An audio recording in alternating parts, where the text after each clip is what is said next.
So maybe we can start with intros starting from Katya, and maybe also add, some more information about your respective projects and how you're, specifically involved in focusing on, cross-chain solutions for Solana. So, Oh man, love this question. Cross-chain solutions for Solana. Hi everyone, my name is Katya. I'm the strategic growth lead at the Wormhole Foundation. Wormhole is an interoperability protocol powering multi-chain apps and token transfers. We were initially built actually as a hackathon project, powering messages between Solana and Ethereum, and have since grown to support over 35 chains. And then what was the other bit of the question? So I guess for you guys, it's an easy question, but in terms of cross-chain solutions and problems currently on Solana, what specifically you guys are working on, for you guys at Wormhole in that regard? Yeah, so we enable message passing between Solana and all of the other blockchains that we currently support. All Wormhole effectively is a general messaging protocol. We send envelopes of information across different chains we support. So most obviously, I think people jump to the use case of tokens. People love to send bonk to Arbitrum recently. Let the traders go wherever they want to. But we also support any other information that you can package into that envelope. So more recently, we've seen the rise of natively omni-chain protocols. Synonym is a good example of that. It's a cross-chain lending market. You can have your collateral on one chain, borrow on another. We're, helping power this concept of chain abstraction and helping Solana users, access capital from different networks. Very nice. I'm Garrett Harper. I'm at Squads. We're building the smart account standard at Solana, but we're most known for our multi-sig functionality that we have right now that secures about $10 billion in value. So usually we're used by enterprises, institutions, and the biggest applications on Solana to secure and manage their funds. We're most well known for our Squads app, which is, if you want to say it in the most boring way possible, is a workflow management system. But it's a way to secure your developer and treasury assets. So if you're a team that maybe has a token or you raised funds and they're on chain and you want to have a secure way to handle them and process your funds as a team, that's what you use Squads for. If you're from EVM land, they have Safe. We're often, you could say, the Safe of Solana is probably the easiest way to understand it. We do have our first consumer-facing product coming out in a few weeks called Fuse, which is it uses the same smart accounts that are used by our wider protocol. So our real goal is to bring smart accounts to everybody that's on Solana. The easiest way to think about smart accounts, it just brings programmability to the accounts that you have on chain. So you can have cool things like permissions and spending limits and time locks. We aren't really involved in cross-chain right now. We do dedicate to Solana and SVM. So as you see, I think there's a question maybe later, maybe if there are L2s that come about or even things like Eclipse, that's something that we could support in the future. Awesome. Great to meet you all. I'm Cooper from Movement Labs. Also a quick shout out to Squads of all of the account abstraction and multi-sigs that we've used as a team. Easily one of the best user experiences. I like to think it's like Phantom for multi-sigs. So absolutely love that. For us, we're building Move virtual machine on top of Ethereum right now. So Move, it's a Rust derivative language. So have a lot of the same benefits that you see with SVM, as well as taken, in my opinion, a little bit further from the Facebook Libra team. And our vision is that Move can be everywhere. So we're starting off by bringing it to Ethereum, one of the cultural hubs of crypto, but very keen to be supporting every blockchain with a new standard of smart contract development, security, and performance in the future. My name is Rex St. John, and I've joined Anza, which is the spinout of Solana Labs. Formerly, it's all of Solana's core engineering working on the validator specifically. So I'm in the role of developer relations. And the way I am enabling cross-chain, interchain interoperability more recently is I helped Composable and Mantis get IBC from Cosmos running between the Cosmos ecosystem and Solana. That was a couple week-long process of helping them clear some bugs and so on. And that has opened up one of the earliest true IBC channels between Cosmos and Solana, and they've since launched something called Mantis, which is a restaking L2 on Solana. Aside from that, primarily I work on the validator node relations, developer relations, and I'm looking to help support ecosystem diversity. Anybody that needs help building an L2, custom SVM, somebody that wants to customize the validator node. I'm also helping out on the Firedancer side with their developer relations going forward. So that's my background. Okay, awesome. And I'm Sam, an investor and partner at Big Brain Holdings. So I think this discussion topic is really timely because Solana at this point has really established itself as a premier and primary environment for everything from DeFi to social consumer applications and general user activity. And so we're at a point where I think a lot of founders, developers, and users want to migrate to Solana. And so I think the next question we have for the panel is, what do you think the challenges would be for both developers and users to build on and use Solana from like a cross chain and infrastructure level? And I'll leave it pretty open ended. And I know Cooper, you're building on Ethereum. I'm curious, like what your similar take is there with regards to migrating to Solana or vice versa as well. And maybe we'll start with Rex. Some of the challenges, I personally take the approach, like if you're coming from one ecosystem to a completely new ecosystem, there's a lot of cultural knowledge that is just kind of not documented in my experience. Like a good example, when I first learned to program Ruby on Rails, like they're big on scaffolding. And when you talk to senior engineers, they're like, nobody does scaffolding, but all the website and documentation material says to use scaffolding, but the people that are in the culture know not to do it. So I think getting connected with the way the Discord is set up, all the resources, events, who to talk to, where to go, where to get help, like who the developer relations are and how to get in touch with them. I think if you're coming from outside of Solana into Solana, like people who've been here kind of know the lay of the land. But now that the ecosystem's grown so large, getting over all those resources, hurdles, introductions. So I try and just make it easy. Like I've written several posts that are like, go here, talk to this person, follow this person. So I've been trying to do that to make the usability easy to bring in net new devs. Oh, I can jump in here. This is also like one of my favorite questions, honestly. Obviously Solana's had its moment. We're back now. We're very excited about it. And we talked to a lot of teams who like want to know how they can get involved in the Solana ecosystem.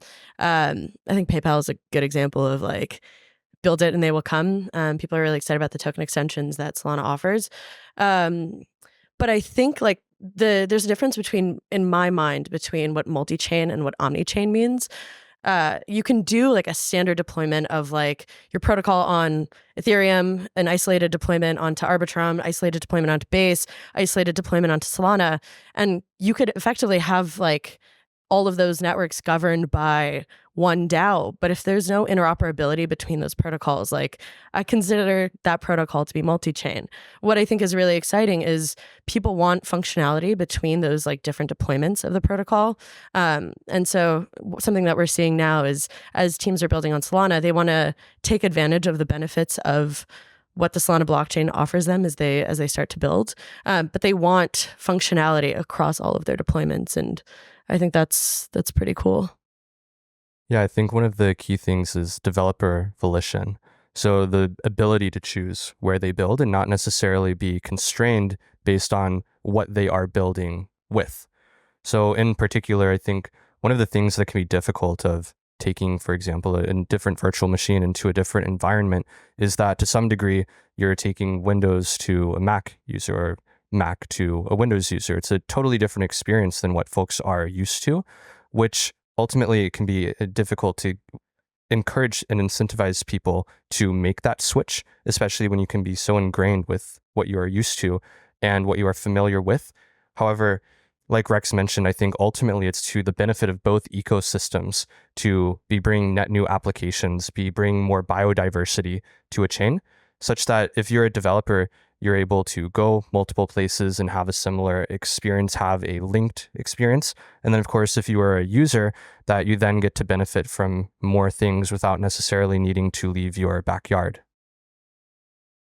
Yeah, I'll flip this question on its head a little bit, but I'll start with like the one thing as you see more users and also capital come into space, what they expect is to have the same tools that they had on Ethereum and the EVM.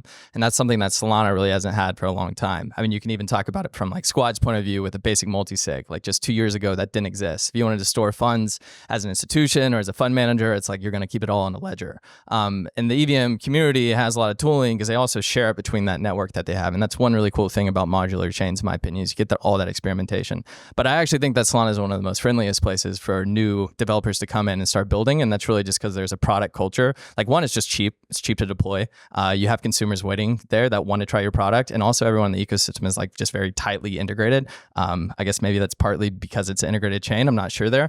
But in my opinion, it is one of the most friendly places to be. And one thing that's really cool in Solana too is it just encourages real products being built on top. Whereas I think Ethereum initially was all about like DAOs that built very niche pieces of a composability stack, whereas you see things on Solana, just like Jito, who has their MEV engine, and then they have Jito Sol, and now they have their like potentially restaking layer, and you're just seeing this vertical integration even from Jupiter with their perps.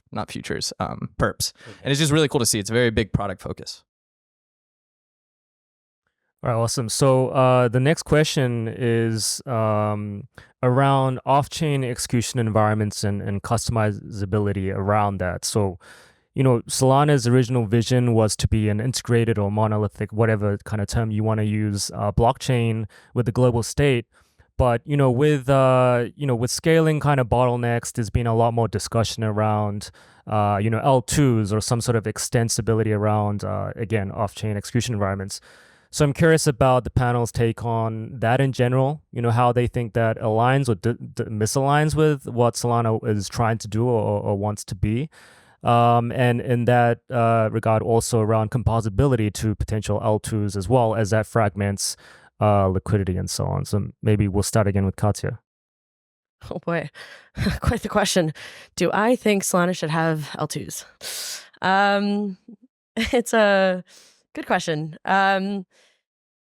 With respect to composability, I can't speak to. I think maybe some of the like native Solana builders can speak to this a little bit better than I can about like whether this is the direction that the chain should be going towards, regardless of whether I personally think so or not. Like we'll be there to support the networks that build on top of Solana. I think I would just heed caution as we start to go down this path. I think what we've seen in like the OP stack and the Arbitrum Orbit ecosystems, like Polygon CDK, we're starting to see a lot of app chains kind of, pop up with their own niche use cases, but they're lacking interoperability. And so if you without Wormhole powering like the connectivity, you wouldn't be able to pass a message between OP mainnet and base. And so it kind of fragments the user experience. And now you've kind of gone a step backwards in building a cohesive ecosystem. So what I would love to see the Solana ecosystem start to do is, we're happy to help and kind of inspire some of the architecture for this, but be really thoughtful in how they think about interoperability and messaging across these L2s. Yeah, I think it's a really positive thing to think about L2 potentially coming to Solana. But how I think about it is this: it's like compute will gravitate to the medium that's best for that use case. And by that, it's like we have cell phones, but we didn't stop optimizing laptops just because we had cell phones. Some use cases are best for the cell phone, some are better for a laptop. I think it's the same thing with Solana. And this is maybe a little bit more of a hot take. I think there's always going to be room for integrated chains as well as modular, which if I say modular, it's just talk about L2s there. But I think even if there wasn't the facade of needing an integrated chain, and I think the same way with client diversity and something you're seeing like FireDancer being built, even if that was a complete sham, you don't need multiple clients, et cetera, the fact that we are building for that and that you have that permissionless experimentation is going to create the best product. And no matter what, you're going to want the most optimized layer, like bottom layer. And I feel like I'm just saying integrated versus modular all the time. But that's something that if you don't have that mindset, you kind of just leave something in stasis. And I think it's really cool that whether L2s need to be on Solana or not, I think that optimizing the base layer, but making room for like maybe a piece of your order book should be on an L2. Like maybe you need an application where if Solana did go down, you can still get payments through, like just like a Venmo. So that's how I think about it. Yeah, I think Solana's done a tremendous job coming to market is solving a lot of Ethereum's issues, particularly around scalability, around fees, for example, such that if you look at how people position, like in recent markets, it's been Ethereum and Solana leading the way.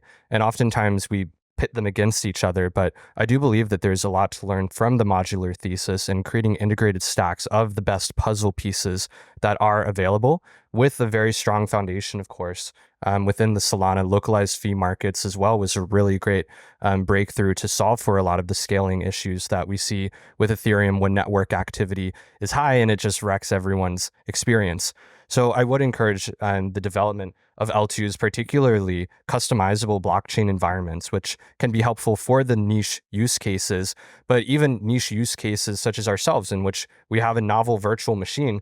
We have a lot of application builders that are looking for more places to expand their total addressable market and get to serve new users, new bases of folks. And so to have the ability to frictionlessly plug in to an existing blockchain environment, kickstart their applications and serve new customers, I think is one of the other very important use cases for L2s and customizable blockchain environments on top of strong foundations. Cool. Yeah. So for me being from Anza and being immersed in like Toli and core engineering, talking about and seeing the internal and external discussions, Solana doesn't have a fully articulated, if any, roadmap the way other ecosystems might.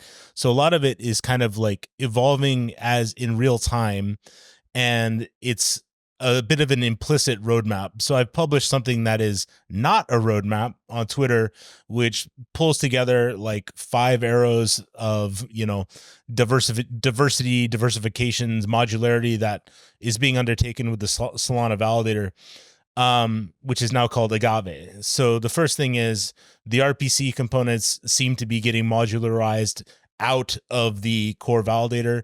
The SVM, the runtime, is going to get modularized out. The scheduler is going to be modular.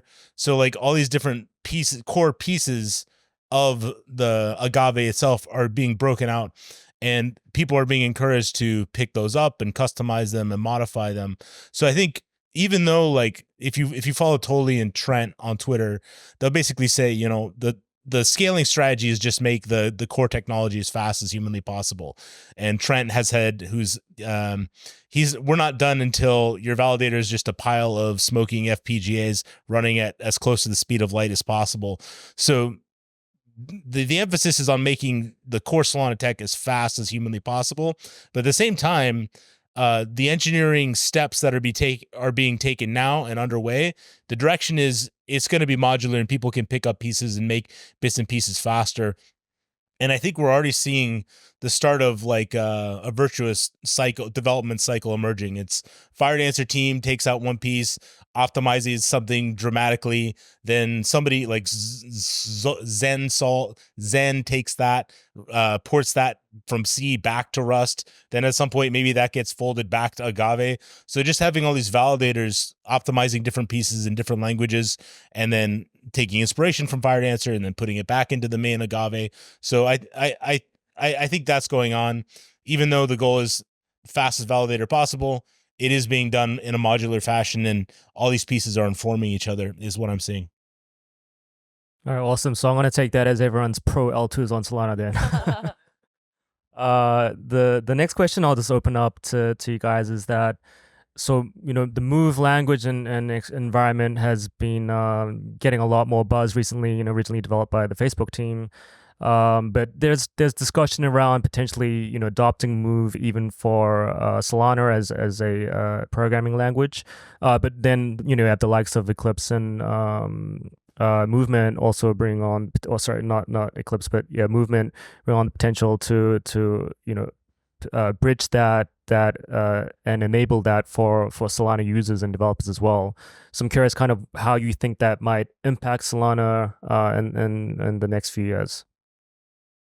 Well, I can kick things off. I think you know what I'm going to say here. I'm a bit biased, but the points that I'd like to harp on here are truly that it encourages biodiversity for an ecosystem. You get to welcome more developers to your network, more net new applications, more things to build with, to interact with, to cycle, etc.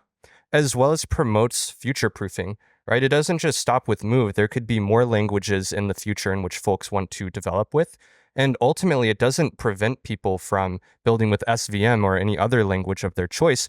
It just means that you get to grow this tent to welcome more people to your ecosystem and get to share the gospel of Solana and what you believe in as a builder with them as well. I don't feel like I can say much for this as somebody who's not a developer myself, but I mean, I have to agree that if you can open the top of the funnel for any ecosystem, that's obviously a positive. You're saying that from L2s, Arbitrum's doing that. Many different L2s are. The first thing that popped in my mind was the Chat GPT 4.0 demonstration that happened the other day, where they're like, it's a live interpretation of one person speaking, I don't know, English, and the other one, speaking Spanish to each other back and forth. If you can provide something like that on the blockchain layer, it's obviously going to remove friction in every way. And I think the more of that, the better. All right, awesome. So, kind of have an open-ended question, and leave it up to you guys to interpret that and go with that. So, like, is Solana ready for the next 1 billion users to onboard, in your view? And I welcome any spicy takes that anybody has. Maybe we can start with you, Rex. I just got here. I think the answer is yes. Of course, it's shilling Solana. I don't have too much of a comment. Like Fire Dancer's coming. I was just in Chicago last week with the Jump team. They're showing off demos of what Fire Dancer is capable of. I believe it. So I think when that arrives, and that's gonna arrive, and meanwhile Agave is gonna continue to improve, and other validators are continuing to improve. We've seen all the announcements with Stripe and PayPal and Circle. I mean, it seems to be pointing in that direction. I think we're on a good track. Yeah, I think that recently we've seen a lot of innovative launches of projects on Solana, a lot of innovative go-to markets. So the way that tokens are being launched, that folks are getting communities involved, and even looking at some of the more cultural oriented projects that has defined the last cycle, and I think done a tremendous job onboarding new folks into Solana. You see a dog with a funny hat on it, you buy the token, and suddenly you're getting onboarded into the DEXs, and suddenly you're getting exposed to more applications and within the ecosystem as well. So I think that's one of the areas that Solana has truly shown in, and has been a wonderful example of having very fast processing, having very low gas fees, and a very incredible user experience across the different applications that are being built, like hands down. And some of the best user experiences in terms of accessibility, functionality, and just being a pleasure to use, not as cumbersome as a lot of the things that we see in other networks. So I think there's been an incredible job bringing people into the funnel. And so an area I'm excited to learn more about is, okay, what does this look like in terms of once they're here? And looking at that, if we hit 1 billion users, how does that be? It does definitely feel like there's much less mental overhead to land in Solana as your first blockchain experience. I think it's relatively straightforward. You buy a token and then all of a sudden that logo is on the sphere. Like, that's pretty cool.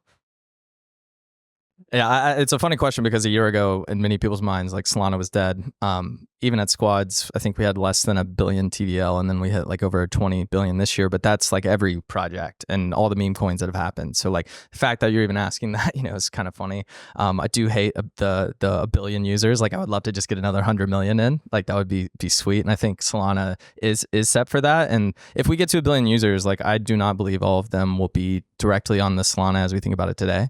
I think things are going to like evolve quite a bit over time, in the same way that you see weird things like, oh, we use the SVM for execution and then we use Celestia for a DA layer. Like, who knows where that will go? Just like in Web 2, you have stacks. But I think Solana is going to be a really big part of that in the future. And it's awesome to have every team is building with kind of the same end goal to basically bring on 1 billion users. Like, can we do that? And like, even if you don't get to 1 billion, the fact that everyone's pushing towards that is, I think, what kind of keeps Solana on top in many ways, and also like ready for consumers. And that's why you're seeing these meme coins take off on Solana, which makes it a lot of fun. And it also like, it builds the brand. And really, I think in crypto, branding is one of the few things you can't commoditize. So it's really big. I did want to touch on one thing. So there's been a lot of outreach and marketing and developer training and user training throughout emerging markets, South America, Africa. But a really interesting exercise is to go on the Jito website and look at their StakeNet And you can see very clearly where the validator infrastructure is running. It's very predominantly in Europe and North America. And there's a little bit in South America, and there's a little bit in Africa. So if you're looking for 1 billion users, you'd obviously look to where all the population growth is.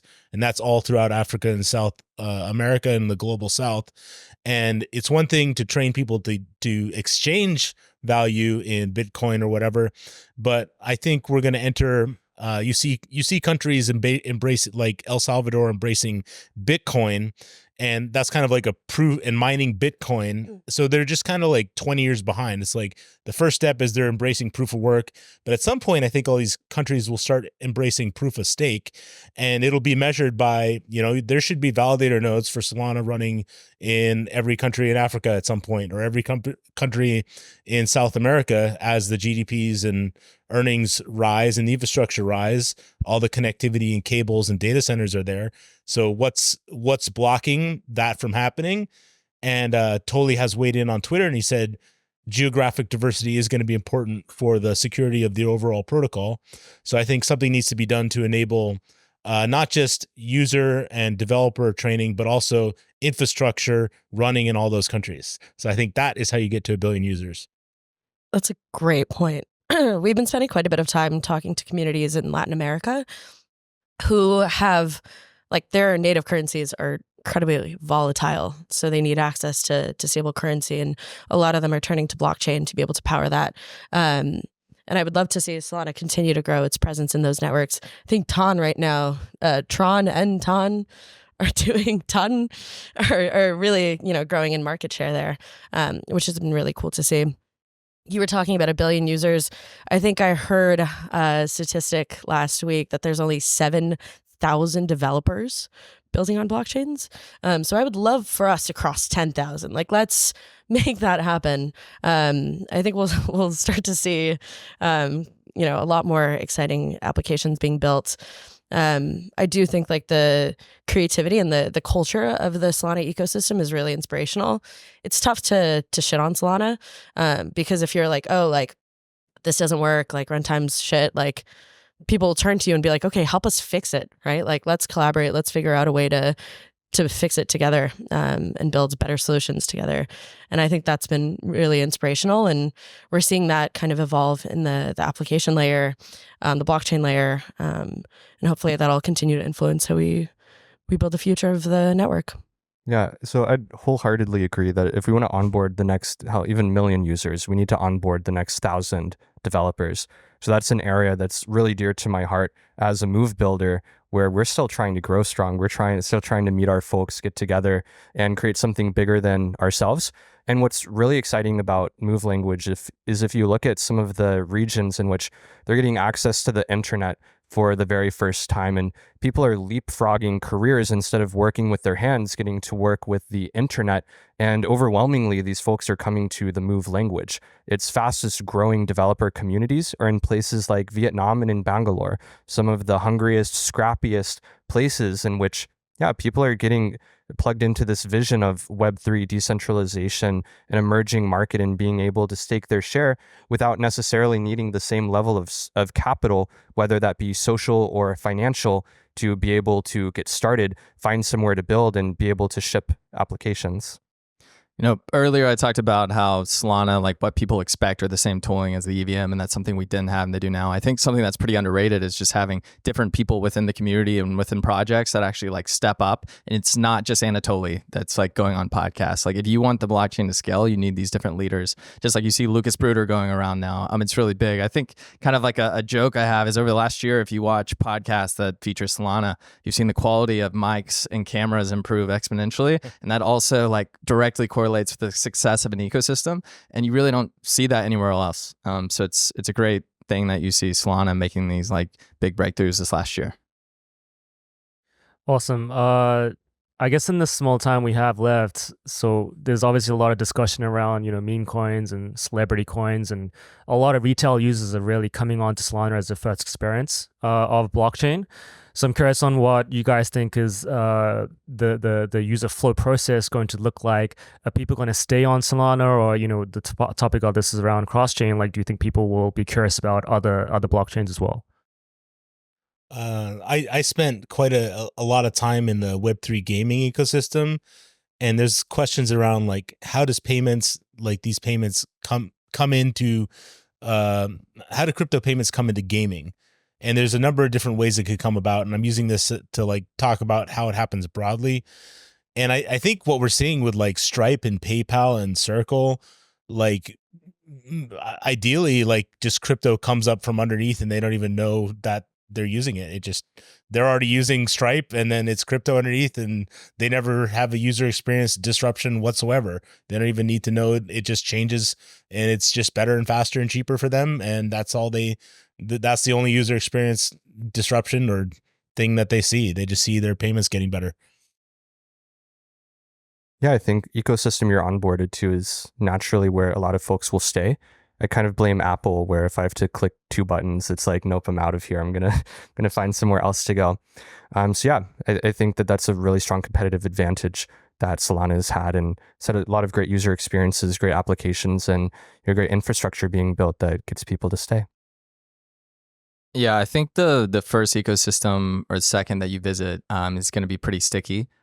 Big part of it, though, more than that, is just the network effects of bringing in the best talent because they're going to build the best apps, which is going to bring in the most people. So it's more about that, I think, if you're trying to keep people in an ecosystem. I do think the brand is really important. That's why you have like Solana Pay I used today, actually, for the first time, which is kind of crazy, but awesome experience. And I think having that brand is huge because especially like in the internet and even in crypto, like there's this centralization force and that like distribution is free, but discovery, I say, like costs everything.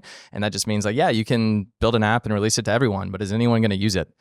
So you need to build these different sectors that are going to bring people in and aggregate that. And right now that is a Solana brand that's kind of doing that, and all the ecosystem together right now is kind of building like a halo effect. So I think that'll be very relevant for the next few years, even as abstraction continues to come in. All right, cool. So I think we're out of time. So thank you to all of our panelists, and have a good rest of the afternoon. Thanks, guys. Thank you.